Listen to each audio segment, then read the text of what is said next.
ऐसे ही आगे सुनने के लिए सब्सक्राइब करें और अच्छा लगे तो लाइक जरूर करें।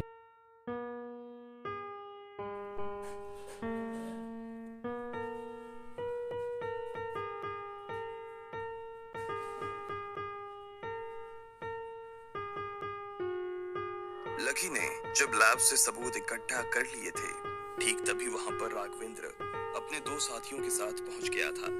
वो वहां से सबूत को मिटाना चाहता था, लेकिन लकी ने ऐसा कुछ भी होने नहीं दिया। उसने उन सभी लड़कों को पीटा और राघवेंद्र को बंदूक के जोर पर वहां से भगा दिया। लेकिन इस बीच उसे थाने पहुंचने में काफी देर हो गई। उधर शिवेंद्र कब से उसके आने का इंतजार कर रहा था। उसके बाकी अधिकारी वहां पहुंच गए थे, लेकिन लकी का कोई अता पता नहीं था। ऐसे में लकी उस हवलदार के साथ वहां पहुंचा जो हॉस्पिटल में ड्यूटी कर रहा था। शिवेंद्र की जान में जान आ गई और ऐसे में उसने लकी को छोड़ दिया। लकी ने शिवेंद्र के हाथों में दोनों सबूत थमा दिए थे। शिवेंद्र ने अपने मन में सारी रूपरेखा बना ली थी कि अब आगे उसे क्या करना था। सुबह होते ही वो सबसे पहले अपनी टीम के साथ हॉस्पिटल के उस कमरे में गया जहां पर उस आदमी का खून हो जाने की बात कही गई थी। उसने वहां से रुई पर और तकिए पर लगे खून के धब्बों को उठाया और उन्हें अपनी तरफ से जांच के लिए भेज दिया। शिवेंद्र ने जहां उन चीजों की जांच करवाई, वहां भी रिपोर्ट में वही बात लिखी आई थी जो लकी की रिपोर्ट में थी।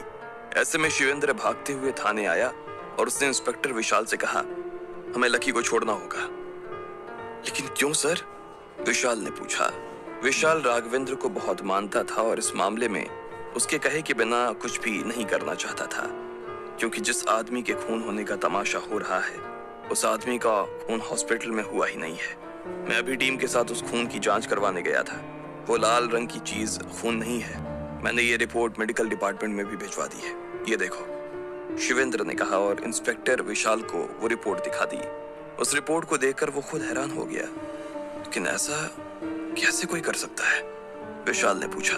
जाहिर सी बात है, वो लकी से किसी बात का बदला लेना चाहता होगा। तुम अभी के अभी लकी और उसके साथियों का रिलीज ऑर्डर तैयार करो, शिवेंद्र ने कहा। लेकिन सर, उस आदमी की मौत उनके हॉस्पिटल में तो हुई है ना? ऐसे में हम उन लोगों को इतनी आसानी से कैसे जाने दे सकते हैं? मौत हॉस्पिटल में जरूर हुई है, लेकिन हॉस्पिटल की वजह से नहीं हुई है। वो मौत हॉस्पिटल को बदनाम करने के लिए करवाई गई है। मेरे पास उसके भी पर्याप्त सबूत हैं। अगर कल को प्रेस हमसे सवाल करेगी तो उसके जवाब मैं खुद दूंगा, शिवेंद्र ने कहा। विशाल के पास अब कहने को ज्यादा कुछ बाकी नहीं रह गया था। उसने तुरंत लकी और उसके साथियों को छुड़वाने के ऑर्डर जारी कर दिए। उधर जब लकी और उसके साथियों को छोड़ने की तैयारी चल रही थी, तब इधर राघवेंद्र के डिपार्टमेंट में भी ये रिपोर्ट आते ही हड़कंप मच गया। सभी लोग इस बात से हैरान थे कि आखिर मेडिकल डिपार्टमेंट से इतनी बड़ी चूक कैसे हो सकती थी। राघवेंद्र ने लकी के खिलाफ जो केस खड़ा किया था, उसमें कहीं से कहीं तक कोई दम नहीं था। इसलिए राघवेंद्र के सीनियर अधिकारियों ने उसे बुलाया और फटकारना शुरू कर दिया। राघवेंद्र, ये कैसी जांच है तुम्हारी? तुम्हें किसने कहा था कि उस हॉस्पिटल में इस तरह की लापरवाही हो रही है? तुमने इस मामले में सिर्फ डिपार्टमेंट का टाइम खराब नहीं किया है, बल्कि उन लोगों की जिंदगियां भी खराब की है जो इलाज करवाने के लिए उस हॉस्पिटल के चक्कर काट रहे थे। एक आदमी अगर बहुत कम पैसों में बहुत अच्छा इलाज करने का फैसला उठा रहा है, तो ये जरूरी है क्या कि इसके पीछे उसकी कोई छुपी हुई मंशा हो? तुम अधिकारी हो, इसका मतलब ये नहीं कि अपने अधिकारों का गलत इस्तेमाल करोगे। और तुम्हारी तो जांच भी पूरी नहीं हुई है। ये ब्लड सैंपल लेने का काम तो हमें करना चाहिए था, लेकिन पुलिस इसे लेने जा रही है। कल जब तुम इंस्पेक्शन करने के लिए गए थे, तो फिर वहां करके क्या आए थे? सारी चीजें वहां दुरुस्त है। उस कमरे की तुमने जांच तक नहीं की। ये सब हो क्या रहा है? सर, वो जांच करते हुए मेरी तबीयत खराब हो गई थी। मुझे ब्लड शुगर कम होने की वजह से चक्कर आ गए थे और मैं गिर गया था सर, राघवेंद्र ने कहा। अच्छा ठीक है, तो तुम्हारी खुद की मेडिकल रिपोर्ट और कल जो जांच हुई उस सब की मेडिकल रिपोर्ट हमें आधे घंटे में सबमिट करो। इसके अलावा उस हॉस्पिटल का ताला खुलवाओ अभी, राघवेंद्र के सीनियर अधिकारी ने उसे फटकारते हुए कहा। यह सुनते ही राघवेंद्र के होश उड़ गए। उसकी नौकरी पर संकट के काले बादल मंडराने लगे थे। भले ही उसने डॉक्टर को बोलकर शिवेंद्र को यह कह दिया था कि उसे ब्लड शुगर कम होने की वजह से चक्कर आए थे, लेकिन असल रिपोर्ट में यह लिखा हुआ था कि उसके खून में हेरोइन पाई गई थी। ऐसे में राघवेंद्र को समझ में नहीं आ रहा था कि वो उस रिपोर्ट को यहाँ कैसे सबमिट करे। अगर ये बात डिपार्टमेंट के किसी भी आदमी को पता चल जाती तो उसकी सारी साख मिट्टी में मिल सकती थी। उधर लकी, शालिनी और उसके हॉस्पिटल का बाकी स्टाफ जेल से बाहर आ गए थे। सभी लोग शिवेंद्र के सामने खड़े थे। जैसे ही शालिनी ने लकी को देखा तो वो उसके गले लग गई। बधाई हो, आप सभी लोग बेकसूर हैं। आप सभी को फंसाने की कोशिश की गई थी और उसका पर्दाफाश और किसी ने नहीं बल्कि लकी ने किया है। इसलिए आप लोग वापस जा सकते हैं और फिर से अपना हॉस्पिटल शुरू कर सकते हैं, शिवेंद्र ने कहा। हमें किसने फंसाने की कोशिश की? शालिनी ने कहा। उसका पता चलना अभी बाकी है। हमारे लिए पहले आप लोगों को छोड़ना जरूरी था। आपके वहां ना होने की वजह से लोगों का बहुत नुकसान हो रहा है। आप लोग निश्चिंत होकर अपना काम शुरू कर दीजिए, बाकी हम लोग देख लेंगे, शिवेंद्र ने कहा। ऐसे कैसे काम शुरू कर दें सर? पिछले 3 दिनों से जो कुछ हो रहा है उसकी वजह से हॉस्पिटल की इमेज बहुत खराब हो गई है। हम लोग जाकर अपना काम शुरू कर भी देंगे ना, तो भी लोग हमारा विश्वास नहीं करने वाले हैं। सभी की नजर में हमारी ये छवि बन गई है कि ये हॉस्पिटल एक बड़ा आदमी चला रहा है, तो इस वजह से यहाँ गरीबों को बेवकूफ बनाकर उनकी जान लेकर उन्हें लूटा जा रहा है। जब तक लोगों को सच पता नहीं चलेगा सर, तब तक हमारा काम फिर से शुरू करने का ना कोई फायदा नहीं है। इतने में लकी के एक सीनियर डॉक्टर ने कहा। लकी ने भी उसकी बात सुनकर हाँ में सिर हिला दिया। वो सही तो कह रहा था। उसने शिवेंद्र की तरफ देखा और कहा, शिवेंद्र जी, आप एक काम करिए, अभी मीडिया और प्रेस को बुलाइए। उन्हें यह खबर दीजिए कि हम बेकसूर हैं, हमारे खिलाफ कोई सबूत नहीं मिला है और हमारे हॉस्पिटल पर जो आरोप लगाए जा रहे हैं वो गलत है। लेकिन लकी, अगर हमने ऐसा कह दिया तो आरोपी सतर्क हो जाएगा और फिर हम उसे पकड़ नहीं पाएंगे, शिवेंद्र ने कहा। देखिए, उसकी चिंता आप मत कीजिए। आरोपी चाहे पकड़ में आए या ना आए, लोगों के इलाज के साथ कोई खिलवाड़ नहीं होना चाहिए। आप मीडिया को बुला लीजिए, बाकी हम देख लेंगे, लकी ने कहा। शिवेंद्र ने हाँ में सिर हिलाया और जैसा लकी ने कहा था वैसा करना शुरू कर दिया।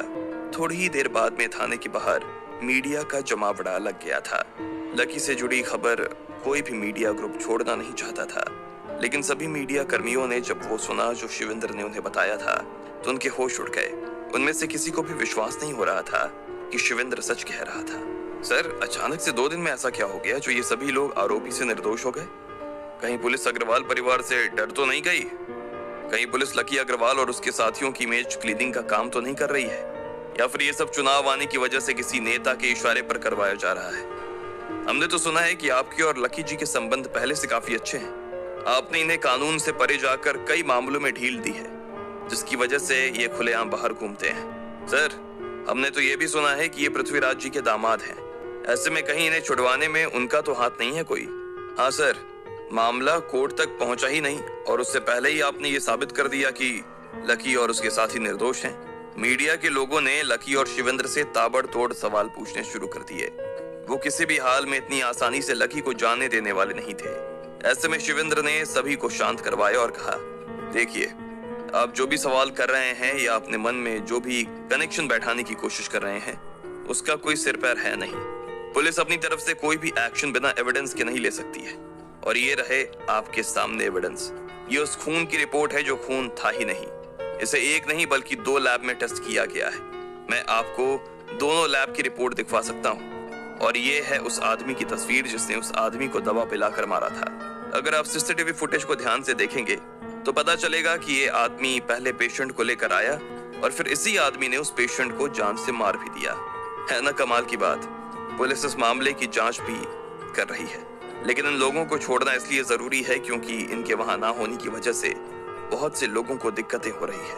थैंक यू, शिवेंद्र ने कहा और सारे सबूत मीडिया के सामने रख दिए। जो मीडिया कर्मी अभी तक ताबड़तोड़ सवाल किए जा रहे थे, उन सबूतों को देखकर वो सभी शांत हो गए। 5 मिनट के बाद ही ये खबर सभी लोगों के बीच में पहुंचनी शुरू हो गई। ये सब लकी के हॉस्पिटल को बदनाम करने के लिए किया जा रहा था। जब उधर खबर मीडिया में पहुंचनी शुरू हुई तो इधर लकी ने शालिनी और अपने बाकी साथियों से कहा, आप सभी लोग फिर से अपने अपने काम पर लग जाओ, लोगों को हमारी जरूरत है। उन सभी ने हाँ में सिर हिलाया और वहां से निकल गए। इतने में शालिनी ने लकी को देखा और कहा, तुम कहाँ जा रहे हो लकी? मामला अभी पूरी तरीके से हल नहीं हुआ है। जब तक आरोपी हाथ में नहीं आ जाता तब तक मैं यही हूँ, लकी ने कहा। क्या मैं भी तुम्हारे साथ रुक सकती हूँ लकी? नहीं, तुम अभी ऑफिस पहुंचो। इस खबर को देखने के बाद फिर से कैस्पर के ऑर्डर देने शुरू कर देंगे लोग। ऐसे में वहां पर तुम्हारी ज्यादा जरूरत होगी, लकी ने कहा और शालिनी को रवाना कर दिया। जब सब लोग वहां से निकल गए तो अब वहां सिर्फ शिवेंद्र और लकी ही रह गए थे। शिवेंद्र जी, अब हमें इस लाल चीज के बारे में पता लगाना पड़ेगा कि आखिर ये है क्या, लकी ने कहा।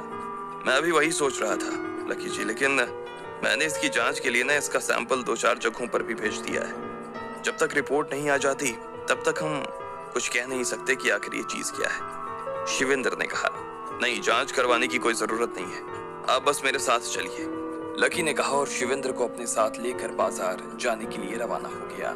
उसने रास्ते में जयंत को फोन लगाया और एक चीज के बारे में जानकारी ले ली। थोड़ी देर बाद उन दोनों की गाड़ी एक फैंसी ड्रेस की दुकान के सामने जाकर रुक गई थी। शिवेंद्र ने जैसे ही वहां गाड़ी रोकी तो वो हैरान हो गया। लकी, हम यहाँ क्यों आए हैं? उसने पूछा। आपको याद है जो फोटो मैंने आपको दिया था, उसमें उस आदमी ने शर्ट पहन रखा था, लेकिन जब वो कमरे में दवा पिलाने के लिए घुसा तो उसने हमारे हॉस्पिटल की ड्रेस पहनी हुई थी।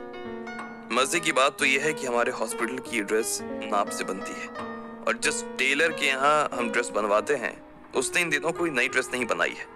उससे भी बड़ी बात यह कि जिस दिन ये सारी घटना हुई उस दिन हमारे हॉस्पिटल से कोई भी आदमी छुट्टी पर नहीं था।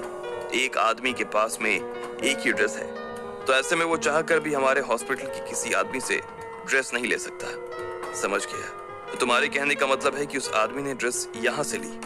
शिवेंद्र ने पूछा और लकी ने उसकी बात सुनते ही हाँ में सिर हिला दिया। सिर्फ ड्रेस ही नहीं, मुझे लगता है कि वो खून भी यहीं से लेकर गया है, लकी ने कहा और फौरन गाड़ी से नीचे उतर गया। शिवेंद्र भी उसके पीछे पीछे गाड़ी से नीचे उतरा और दोनों दुकान के अंदर दाखिल हो गए।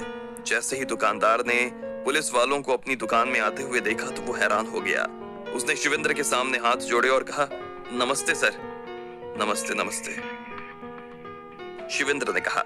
इतने में लकी ने उस आदमी की तरफ वो खून लगा रुई का टुकड़ा बढ़ाया और बोला, मुझे इस तरह का खून चाहिए, आपकी दुकान पर मिल सकता है क्या? जैसे ही लकी ने इतना कहा तो उस आदमी के हाथ पैर फूल गए। अब आगे क्या होने वाला था? आखिर क्यों घबरा गया था वो दुकानदार और क्या राज खोलने वाला था वो लकी के सामने? आपको क्या लगता है क्या होंगे इन सभी सवालों के जवाब? कमेंट बॉक्स में कमेंट करके हमें जरूर बताएं और सभी सवालों के जवाब को जानने के लिए सुनते रहिए इंस्टा मिलियनेयर सिर्फ पॉकेट एफएम पर।